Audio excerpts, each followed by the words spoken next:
네, 반갑습니다, 여러분들. 단타수장 전문가입니다. 자, 우리 이름 바꾼 하이브 9 빅히트죠. 이제는 뭐 더 이상 여러분들께 뭐 이름에 대한 설명까지는 안 드려도 될 것으로 생각이 듭니다. 아무튼 우리 하이브, 자, 모멘텀도 굉장히 많고 또 그런 모멘텀들이 결국에 실적적인 부분으로 반영이 될 수 있는 항목들이 굉장히 많았기 때문에 우리가 긍정적인 스탠스를 계속 유지를 좀 해 나가자라고 말씀을 드려오고 있습니다.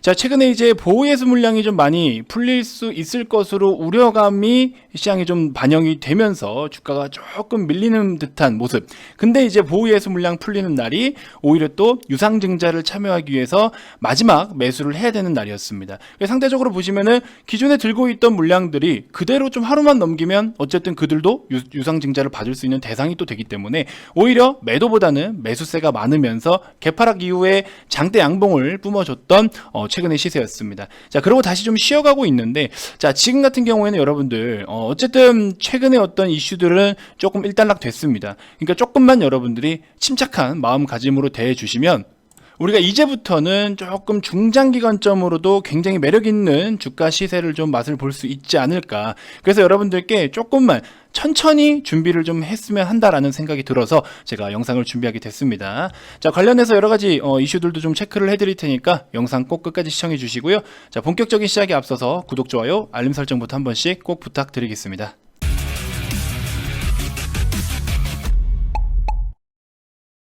자, 하이브 일봉 차트입니다.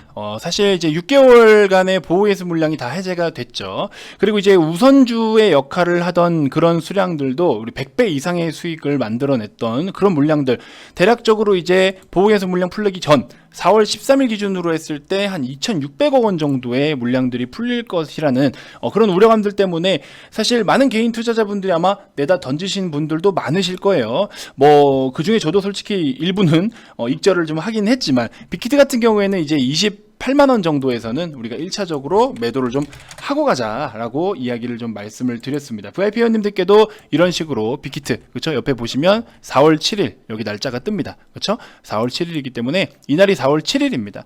그래서 7일, 8일에 거쳐서 28만원 부근에서 1차 절반 정도 매도를 하고 나머지 목표는 좀 가져가자라고 말씀을 드렸고, 매도를 하고 나서 그 다음에 다시 비중을 채우려고 준비를 좀 하고 있는데 사실 우리는 이런 개파락을 따라 들어가진 않았습니다. 아직까지 추가 매수를 공식적으로는 하지 않은 상황이고요. 또 저는 저만의 어떤 전략적인 부분이 있기 때문에 이런 부분들을 통해서 우리 VIP 회원님들을 케어를 해드리고 있습니다. 자, 어쨌든 우리는 모두 여유로운 수익권이기는 한데 비중을 조금 더 채워도 될 만한 종목이라고 저는 판단을 좀 하고 있습니다. 근데 이제 여러 가지 긍정적인 내용들도 있지만 사실 조금 우려스러운 부분은요. 빅히트가 이제 상장이 되고 나서부터는 국내의 이런 엔터 사업들, 엔터 회사들 대표적으로 우리 뭐 SM, JYP, YG만 놓고 보더라도 사실 눈높이가 조금 높아질 수밖에 없는 상황이에요. 이 엔터 업종에 대한 눈높이를 다시 한번 키 맞추기를 해야 되는데 그만큼의 눈높이를 높여서 프리미엄을 받을 만큼의 밸류를 적용을 해도 되는 기업들이냐라고 한다면 밑에 있는 3사는 사실 아직까지 좀 프리미엄을 받기엔 부담스러울 수는 있죠. 물론 단기간에 어떤 핵심 매출을 발생시키는 아티스트들의 컴백 일정이나 뭐 해외 음원 판매의 어떤 그런 이익이라든지 이런 부분들이 단기적으로는 발생할 수 있지만 중장기관점으로 봤을 때는 사실 빅히트의 어떤 사업에 대한 흐름 내용과 비교를 한다면 밑에 있는 3사들은 사실 프리미엄을 주기가 굉장히 아직은 좀 부담스러울 수 있는 거죠. 하지만 빅히트 같은 경우에는 계속해서 몸집을 좀 키워가고 있는 부분들이라든지 이런 부분들을 좀 보면은 굉장히 이제 단순하게 그냥 아티스트들을 출범해서 돈을 벌어서 이익을 남긴다, 뭐 매출을 늘린다 이런 수준의 지금 영역이 아니죠. 그렇죠? 글로벌 엔터테인먼트로서 자리 잡기 위한 여러 가지 지금 동향들, 이런 부분을 우리가 좀 긍정적으로 볼 수가 있다라고 저는 좀 평가를 하고 싶습니다. 자, 아무튼 이런 내용들이 좀 담겨 있고요. 자, 우리가 이제 실적 추정치 컨센으로만 놓고 보더라도 그렇죠? 올해 2021년은 1조 원 이상의 매출을 좀 바라볼 수 있을 것으로 전망을 하고 있고요. 향후 이제 2년 뒤만 놓고 보더라도 올해로 1조 2천억 원 대비해서 2배 가까이를 더 매출이 뻥충 뛸 것으로 전망을 일단 하고 있습니다. 자, 그리고 이제 뭐 여러분들 아시다시피 제가 많이 말씀을 드렸던 아리아나 그란데나 저스틴 비버와 같은 가수들, 이런 아티스트들이 사실 빌보드 탑 100 안에도 자주 드나드는 아티스트들이에요. 그리고 빅히트도 이제 빌보드에서 1위를 할 만큼 이제 뭐 빅히트의 그 뭐죠? 방탄소년단의 규모는 여러분들 뭐 말 더 안 해도 잘 알고 계시죠. 그래서 그런 부분들을 놓고 보면 아무래도 빌보드 안에 드는 어떤 한 회사의 빌보드 안에 드는 아티스트들이 그만큼 늘어난다라는 것 자체가 이미 그걸로도 매출 발생이 어마어마합니다. 물론 또 작곡가들 기준으로 했을 때 여러분들 제가 궁금해서 좀 찾아봤는데 작곡가 기준으로 했을 때 빌보드 1위를 하면요. 좀 진짜 한 뭐 평생일진 모르겠지만 진짜 놀고 먹어도 될 만큼의 저작권료를 받는 걸로 전 알고 있습니다. 정말로 인생 역전만큼의 저작권료가 들어오는 걸로 알고 있거든요.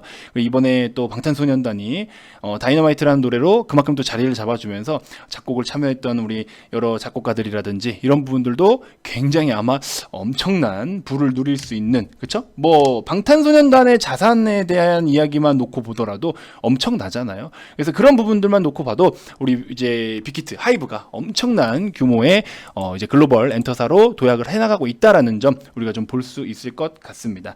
자, 추가적으로 우리 신규 테마가 생기지 않았습니까? 메타버스 관련 종목으로도 엮이기도 했죠. 그래서 그런 부분과 그리고 또 위버스라는 우리 팬 앱 관련된 플랫폼 이쪽에 대한 규모도 엄청나요. 사실 아티스트가 한번 활동을 할 때 정말 많은 비용들이 발생을 해요. 근데 그런 비용들을 최소화시키면서 오히려 더 많은 어떤 팬들과의 소통을 할 수 있는 부분, 그 다음에 그러니까 아티스트들의 상품이 있어요. 그렇죠? 뭐 상품 정말 많잖아요. 뭐 예를 들면은 뭐 CD 음반부터 시작해서 뭐 아티스트들의 어떤 뭐 이미지가 담긴 사진이 담긴 뭐 캘린더라든지 뭐 머그컵이냐 뭐냐 엄청 많아요. 그런 것들도 사실 판매를 해서 비중이 굉장히 많이 차지하거든요.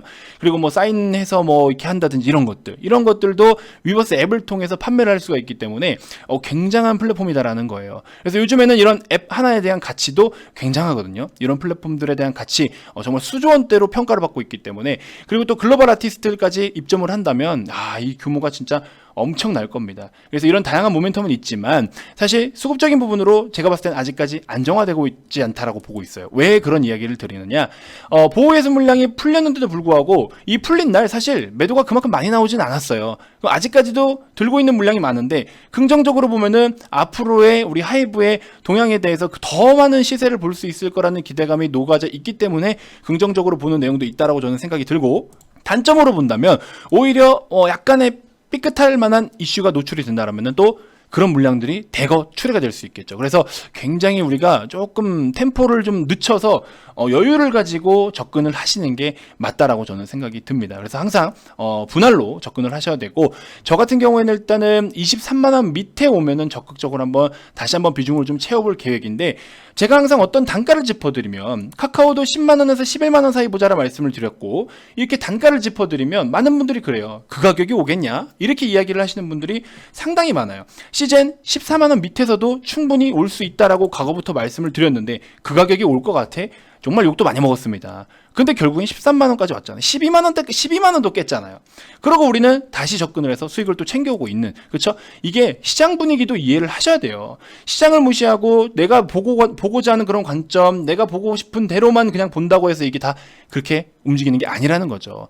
우리 전문가들이 분석을 할 때 단순하게 이 종목에 대한 분위기만 보는 게 아니에요. 종목을 분석할 때도 탑다운 방식, 바텀업 방식, 각자 분위기와 상황에 맞게끔 업종과 산업과 시장, 수급, 개별 종목 다 이렇게 분석을 합니다. 그렇기 때문에 이렇게 우리가 뭐 그냥 단순하게 가격으로만 그 가격이 오겠냐 말겠냐 이걸 논할 수 있는 건 아니다. 그래서 이런 부분들 좀 참고하셔서 빅히트도 하이브도 제가 제시해드리는 전략은 뭐다? 여러분들 반드시 분할로서 좀 접근을 하시는 전략, 그렇게 좀 참고해 보시면 도움이 되실 것 같습니다. 자, 오늘 같은 경우에 우리 이제 무료방에도 정말 많은 분들이 입장을 좀 하고 계세요. 제가 무료방이라고 해서 너무 영업적으로만 한다거나 이러지 않습니다. 무료방에서도 여러분들이 다양한 이런 기본기를 좀 다질 수 있는 그런 내용들을 좀 참고해 보셨으면 좋겠고요. 무료방에서도 제가 LG전자에 대한 브리핑을 상당히 많이 드리고 있고, 여러분들께서 조금 더 손쉽게 수익을 극대화할 수 있을 만한, 그리고 또 안정적으로 가져갈 만한 종목이 뭐가 있을까. 그래서 무료방에 오시는 분들께는 제가 이렇게 LG전자를 좀 적극적으로 많이 추천을 좀 드렸어요. 그래서 여러 가지 이슈들을 제가 다 코멘트를 좀 드리고 있고, 자, 이런 부분들 좀 살펴보시면 많은 분들이 저와 함께 무료방에서도 이런 수익들을 계속 챙겨가 풀려가고 있습니다. 그래서 제가 매 영상마다 이렇게 올려드리는 이유는 그만큼 진정성 있게 무료방에서도 정보들을 제공을 해드리고 있다라는 점을 좀 참고해 보시면 좋을 것 같습니다.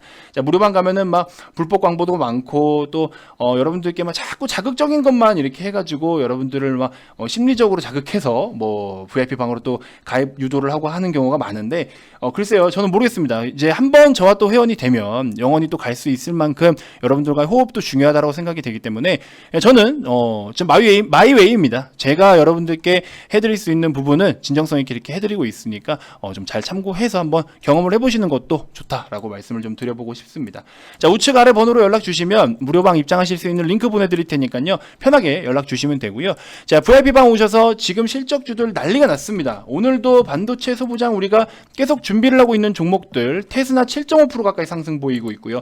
DBI텍도 7.5% 가까이 상승, 원익 QNC 신고가 계속 써나가고 있고요. 자, 이런 종목들 다 때가 있습니다. 제가 계속해서 때를 말씀드리는데 그 때를 놓치시는 분들은 넋놓고 구경만 하고 있어야 되는 거죠. 아직도 실적 시즌입니다. 실적주에 더 집중을 하셔야 되고 아직도 못 간 실적주 있습니다. 이거 제가 바로바로 편입을 시켜드릴 테니까 VIP방도 많은 관심 부탁드리겠습니다. 자, 각자 여러분들이 원하시는 쪽으로 성함 문자만 발송해 주시면 되시고요.